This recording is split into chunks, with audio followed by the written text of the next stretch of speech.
אנחנו מוכנים. זה עובד, מקליט. מקליט.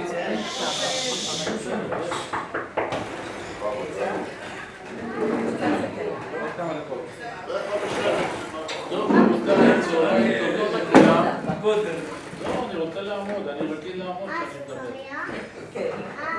צהריים טובים לכולם. התכנסנו היום כדי לספר למשפחה של אריאל את הקורות אותו בתעלת סואץ בשנת 1970, ואנחנו שנינו היינו יחד.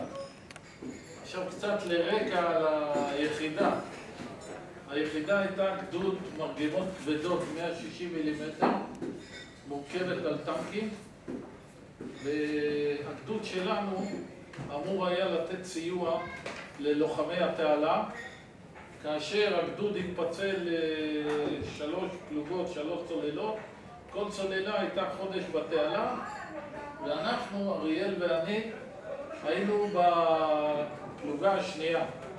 הפלוגה הראשונה, 3 ימים לפני שאנחנו באנו, ירדו עליהם מטוסי מיג מצריים והרגו 4 חיילים. ואנחנו, אתה זוכר, ואנחנו יצא לנו לבוא בדיוק אחרי שנהרגו החיילים, ואתם יכולים לתאר לכם באיזה מצב רוח אנחנו היינו שם. עכשיו קודם כל שתבינו מה היה תפקידו של אריאל במלחמה הזאת בתעלה. אריאל היה שייך לצוות של מפקד הסוללה, שנקרא זלמן פרקש. הוא היה בנגמה שלו, אז זה היה זחל פיקוד, ועזר לו שם, אני לא יודע בדיוק מה. סמל קשר. מה? הייתי סמל קשר. סמל קשר, תפקיד חשוב מאוד, היה מקבל את כל ההודעות. אני הייתי למעשה מפקד כל היחידה שם. מפקד הסוללה, והיו לנו שם עוד 2 קצינים. אחד היה גדי בנדיק, זכרונו לברכה, והיה גם מוזס, קראו לו גד? זאב מוזס ממשפחת מוזס, הבן דוד של נוני מוזס. עכשיו מה היה התפקיד שלנו? היינו נוסעים לאורך התעלה ויורים לכיוון התעלה לפי הכוונה של קציני התצפית. עכשיו, איך היה סדר היום שלנו? היינו קמים בבוקר בסביבות 5 ביום ראשון, ואז היה עולה פייפר, תצפית אוויר, על התעלה, והיה נותן לנו נקודות ציון, ואנחנו מיד היינו מתחילים לירות על המטרות. ברגע שהיינו מתחילים לירות, המצרים היו יורים עלינו ישר אש נגד צוללה, כי היו להם שם קצינים רוסיים. היינו שומעים את הרוסים בקשר, איך שמכוונים, היינו מתחילים מיד אחרי שהיינו יורים, היינו מקבלים פגזים בתוך הסוללה שלנו. זה היה סדר היום שלנו. היינו מתחילים את הבוקר בירי לכיוון המצרים. בלילה היו לנו 2 סוגי כוננות. עם רדת השמש הייתה כוננות מיגים, למה הם היו באים בדיוק עם רדת השמש. השמש לנו הייתה בעיניים. הם היו באים, עושים עלינו צלילות וחוזרים. ובלילה היה לנו כוננות פשיטות של המצרים. המצרים היו עושים פשיטות על התעלה ועל היחידות, ואנחנו היינו בייחוד על הכוונת שלהם, למה הפצצות שלנו, ה-160 מילימטר, היו הכי הרבה קטלניות. ולכן אנחנו היינו בשבילהם מטרה בלתי רגילה. עכשיו, איך אריאל נכנס לתמונה פה? יום אחד מצלצל לי מפקד האגד, אז הוא היה אלוף משנה נתי שרוני, אחרי זה הוא נהיה אלוף גם. הוא אומר לי, תשמע, אתה צריך לשלוח טנק אחד למעוז טמפו, טנק בודד עם מפקד הסוללה שהיה קצין עמדת תותחים עם זלמן פרקש ועם 4 חיילים למוצב טמפו. המעוז טמפו היה המעוז הכי מופגז בתעלה. אין יום שלא היו שם, אני לא רוצה להגיד לכם מה. שלמה ארצי כתב. זה היה מוצב שהיה חוטף הפגזות בכמויות שאי אפשר לדבר עליהן בכלל, ותמיד היו שם הרוגים. אמרתי לו, תשמע, אני נמצא פה, בנדיק איתי, עוד קצין, מה אתה רוצה שאני אעשה? הוא אומר, אתה תישאר עם הסוללה שלך, תיקח את גבי בנדיק עם צוות הפיקוד שלו, ותשלח אותם למעוז. אמרתי, ומה הם צריכים לעשות שם? רציתי לדעת. הוא אומר לי, תשמע ליכט, הטנקים שלכם עם הפצצות הכי חזקות, והמצרים מתחילים להיות יותר מדי חצופים. אנחנו רוצים שהטנק הזה שאתה תשלח, ייסע על התעלה, יקבל מטרות, יעצור, יפגיד, יעצור, יפגיד, יעצור, יפגיד, ויחזור למעוז טמפו. הקטע בדרך למעוז הזה, זה היה 20 קילומטר של נסיעה שבצד אחד יש את התעלה והיה טרסה גדולה של חול, מגן, מצד שני היו ביצות. כך שאם נתקלים שם, אין לאן לברוח, אין או קדימה או אחורה. והרבה פעמים המצרים היו חוצים את התעלה, עולים על הטרסה הזו, וכשהיו רואים שעוברים שם החבר'ה שלנו, היו דופקים אותם. עכשיו, המשימה הזאת, איך שאני הבנתי אותה, הייתה משימת התאבדות. עכשיו שאלתי את פרקש, הקצין, את מי אתה לוקח איתך? אז הוא אומר לי, מה זאת אומרת את מי אני לוקח? אני לוקח את הקשב שלי, את אריאל, אני לוקח עוד משנה טכני, את ברקוביץ', שאני זוכר את השם שלו, ועוד חייל אחד ועוד קצין. גדי, פרקש, אתה, ברקוביץ' ועוד חייל שאני לא זוכר את שמו. ונהג. ונהג, כמובן. עכשיו אני אמרתי, בסדר, קראתי לפרקש, אמרתי לו, שמע, פרקש, יש משימה, קראתי לגדי, אמרתי לו, אלה מטורפים, לנסוע על התעלה, מטמפו, גם המצרים יכולים לראות עלינו גם אש נקל, אש נשק קל, וגם טנקים, יכולים לדפוק אותנו תוך כדי נסיעה. אמרתי לו, תשמע, אני סך הכל פה, אתה יודע, זה הוראה מלמעלה, וזה מה שיש לעשות. אמרתי, אומר לי כמה זמן, אמרתי לו שבועות. אני קורא לחבר'ה, דיברנו וזה, ניגש אליי ברקוביץ', אחד החיילים, זה אני לא אשכח בחיים שלי. אומר לי, שמע ליכט, אני בן יחיד להורים שלי, ולאמא שלי יש רק עוד כלב.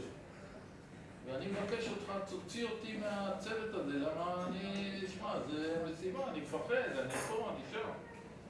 אני במקום אמרתי לו, שמע ברקוביץ', אני לא אלוהים, יש צוות, אמרו לי להוריד את הצוות הזה, אתה נוסע עם הצוות, יכול להיות שאני פה אקבל בגד ואתה תצא חי ויכול להיות הפוך.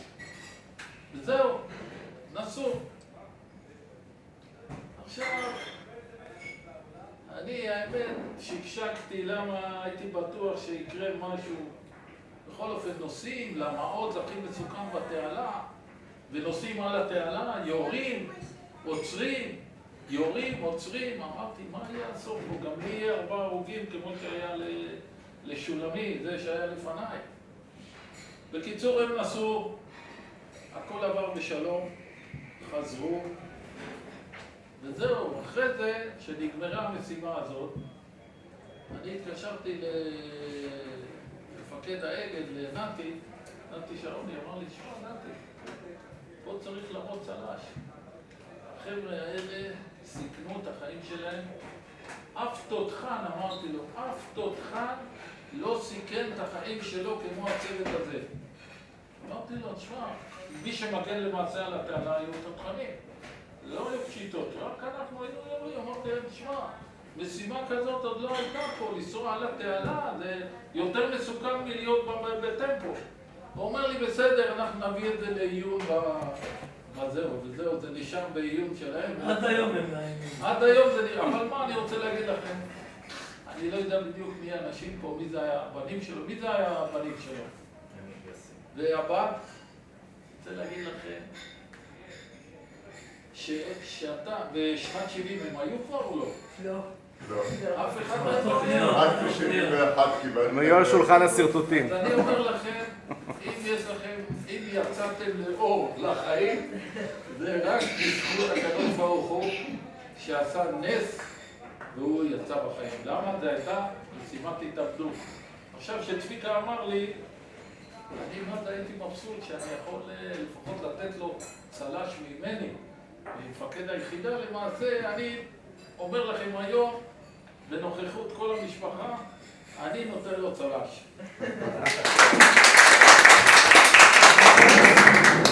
לפני שאני אתחיל לרחל על אריה, כדי לעשות השוואה בין מפקד סוללה למפקד סוללה, אני אספר לכם סיפור שהיה במלחמת ששת הימים. היה לנו קצין צעיר, הוא התלבש בגדי צנחנים, היה לו מפלטי דגמ"ח עם כיסים בצדדים, חולצה עד כאן עם החגורה באמצע, אז השתמשו ככה הצנחנים. והוא בא כמו פייטר אמיתי, מדבר בקול נחרץ, וכולו שופע ביטחון, ותגיד, הבן אדם הכי קרבי מה שיכול להיות. נכנסנו לתעלה, והיה לנו קרב קשה מאוד על הוולגלה. התפרסו שם גדוד של 155, ושני גדודים של 160 נגרר, אז זה היה נגרר. טיפחו את הכלים, הכל בדיוק למטרה, ואנחנו ישבנו וחיכינו. בינתיים, המצרים, אצלהם כוח אדם זה היה שום דבר. אם נראים עשרה, הם בכלל לא היו מדברים. אצלנו, אם היה נהרג אחד, תכף זה לא פרסומת, זה היה ברדיו, בטלוויזיה, אז לא היה טלוויזיה. לכן הם כל הזמן טפטפו עם הכלים שלהם, אלה הם תותחים 122, כל הזמן הם חיפשו אותם. לפעמים פגז יורד בתוך הסוללה, על יד הסוללה, והיינו מוכנים לחכות לפקודת אש, להתחיל לירות. ופגז אחד פגע איזה 2 מטר מאיתנו, 5 מטר מאיתנו, ואחד הלוחמים קיבל רסיס בטוסיק. אחר כך פינו אותו, והוא מזה נכנס להלם קרב, קיבל טיפולים, בכל זאת התאבד.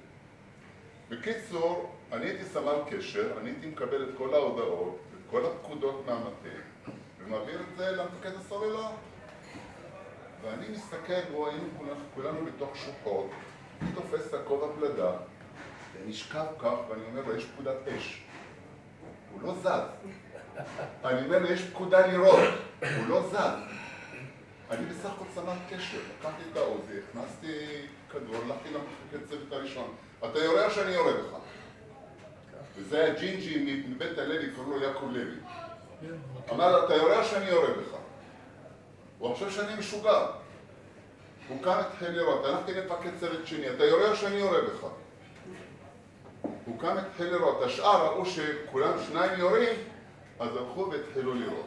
על מי הם ירו? היה להם שתי מטרות. היה להם מטרה ראשונה על הצוללה שירתה עלינו ועל החבר'ה שעמדו להסתער על אבו עגילה, והמטרה השנייה הייתה היעד של ההסתערות. בגמר הירי על ההסתערות, בזמן הירי על המטרה השנייה, הוא קם, הוא אומר, כן, מה קרה? מה היה? אני תחתי שלו, אני תחת פיקודו, הרבה לא יכולתי לעשות. אבל התייחסתי אליו הרבה בקרירות, עד שכל העסק הזה נגמר מילה, ישבנו שנינו בצוות הפיקוד, כמעט מילה לא החלפתי. אחר כך היה לי דקה איתו באימון אחר, ששם אני סירבתי לקבל ממנו פקודה, העמידו אותי לדין, ואמרתי למפקד שרצה לדון אותי, אני לא מוכן לשפט בפניך, אני רוצה בית דין צבאי. ואני מכיר אותו, נתניאתי, הוא לא חבר שלי, אבל אנחנו מכירים. אז הוא פתח עיניים, הוציא את הרס"ר מהחדר, אמר לי, תשב, סיפרתי לו את כל הסיפור, אמר לי, תשמע, אני קודם כל מוציא אותך זכאי, שנית, כי הוא רצה לקרוא את הדוח ואני התנגדתי.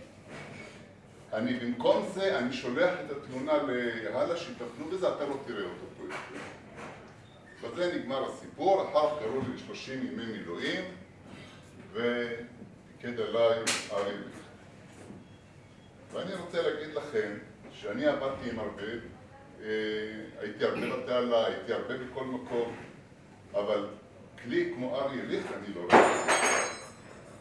אנחנו היה לנו מין מקום שהיינו הולכים שם, היה איזה מאהל מסתר שם, היינו הולכים לישון, וכמו שהוא אמר, היינו שומרים ביום ושומרים בלילה.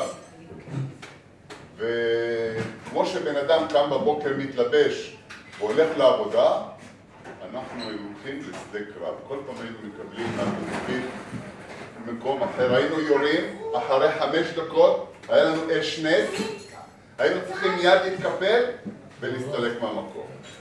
היינו הולכים למקום אחר, מחכים שוב להוראה לאן לירות, וזה היה לחם חוק שלנו. ושני אנשים הסתובבו שם בין הקנים, למרות שהם תספפו עליהם, והם ידעו בערך איפה אנחנו, וכל הזמן בסביבה שלנו נפלו פגזים. והיו שני אנשים שהסתובבו שם כמו, כאילו הם בחוף הים. אחד זה היה אריה ליך, שהיה מסתובב בין הקנים לראות שהכל בסדר והכל מתפקד, וגם אני הייתי הולך לראות שכל הקשר היה קשר אלחוטי וקשר רדיו, אז הייתי הולך לוודא שכל הקשר אלחוטי הקווי בסדר, סמל קשר, הייתי אחראי על זה.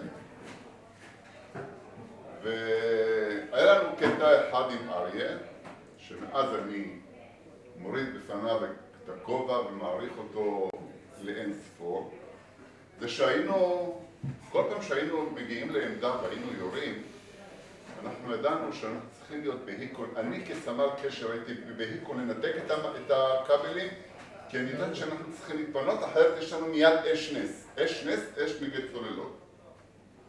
והיה לנו מקרה אחד, זה היה כמעט לסוף החודש הזה, שירינו, וירינו מסיבי, ירינו יותר מדי זמן, ותוך כדי התקפלות, ללכת ולהסתלק מהמקום, קיבלנו על הנקודת ציון. על הנקודת ציון, זאת אומרת, כמו שאתה עומד, תתחיל לראות יחידת צנחנים שלנו במצב קריטי.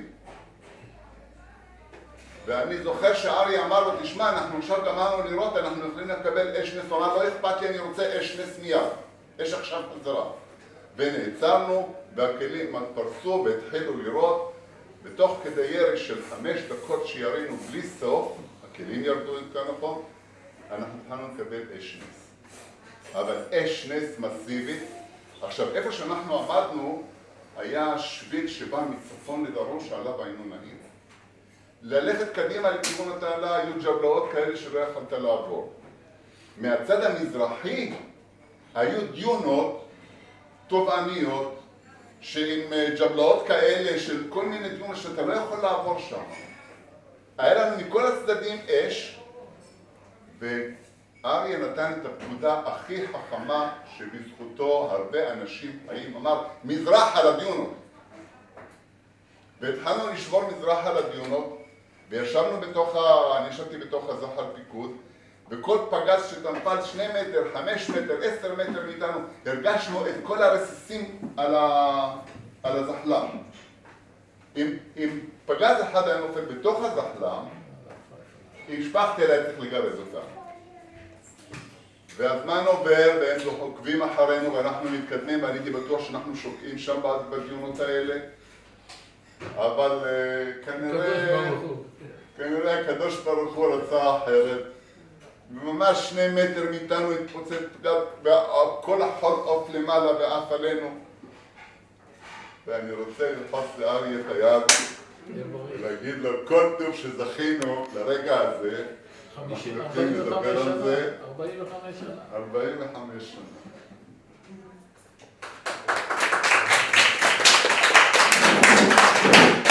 יישר כוח, אריאל.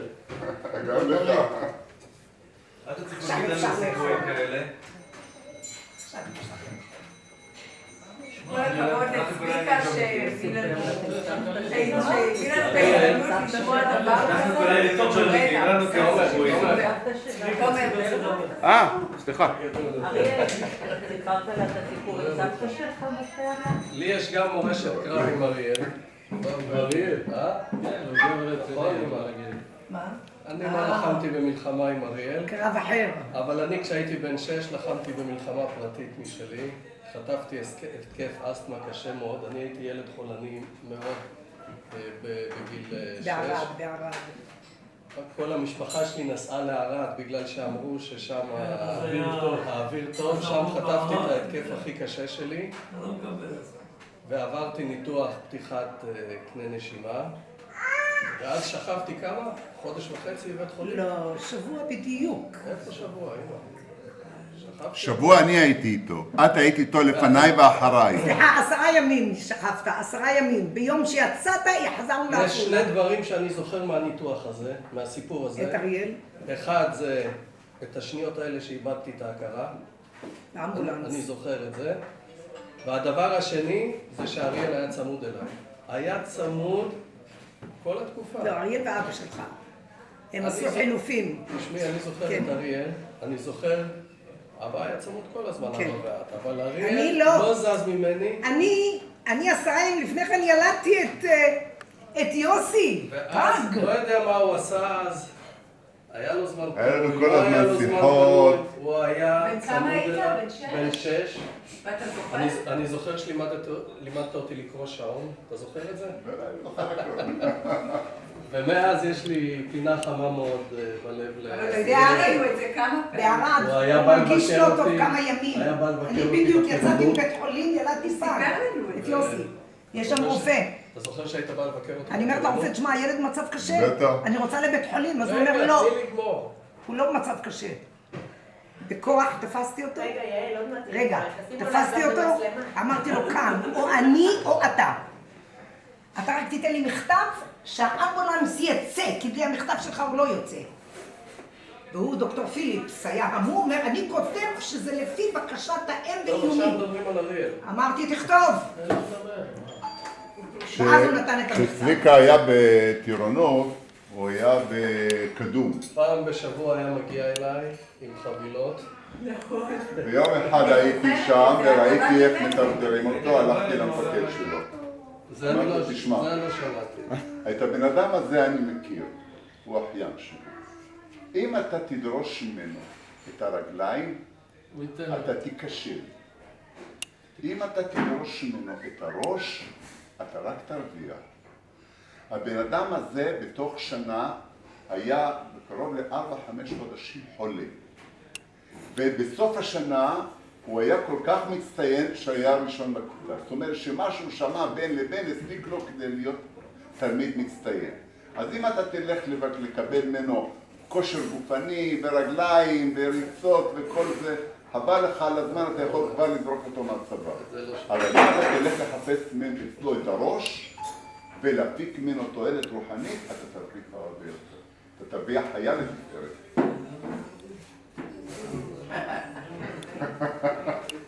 אבל הוא כל שבוע נסע וחיכה למפקד הבסיס, וכשהיה חוזר הוא אומר, תשמעי, גם השבוע פספסתי אותו. אמרתי, בסדר, אריאל, יגיע שעה שאתה תתפוס אותו. ואז באיזה יום אחד הוא נסע מוקדם בבוקר, הוא אומר, היום אני אסע מוקדם, הוא בטח עוד לא יצא מהבסיס. ואז באמת פגשת אותו. וככה היה גם עם יוסי, שהיה לו את ה... יוסי היה גם בקדום. אני יכול לסדר לך חופשת שבת אם אתה זוכר.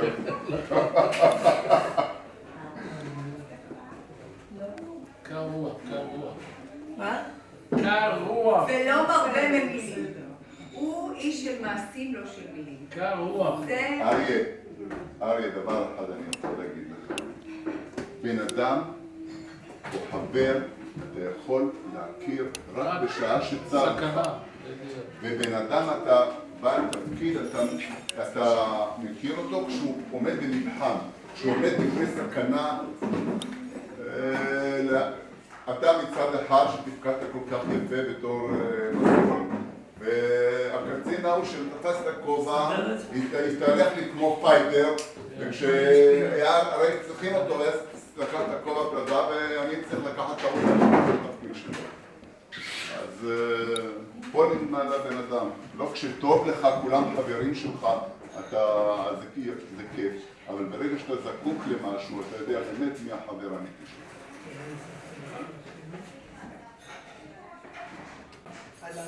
אמא של אריאל, אחות של אריאל. הרי אני יליד עפולה והיא... עפולאית שני. עפולאית גזית. אשתי, חנה.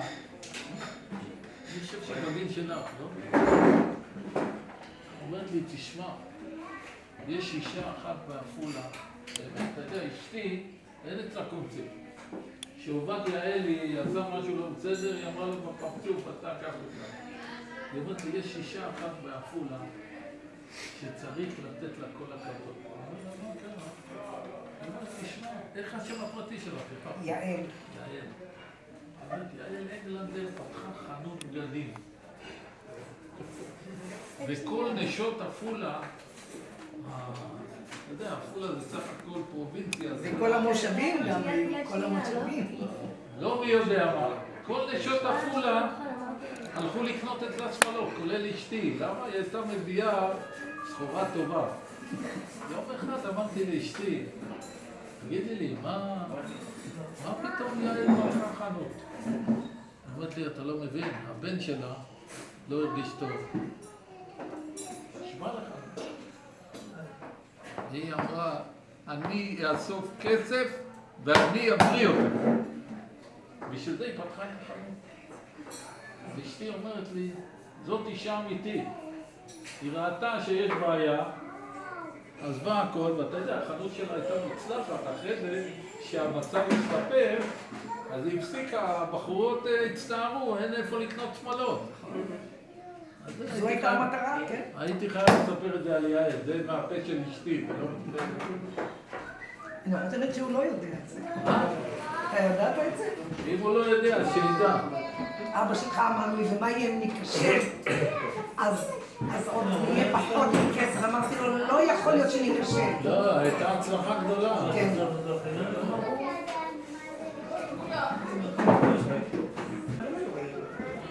התקשרתי לעורך של העיתון, אמרתי לו, שמע, אתה רוצה שיהיה לך בעיה איתי? הוא אומר, למה? אמרתי לו, תפרסם את זה. הוא אומר לי, בפעם הבאה אני אפרסם את זה. פרסם את זה בעיתון, הצלה שלא ניתן. יש, אם תרצה, אני אשלח את זה. כן,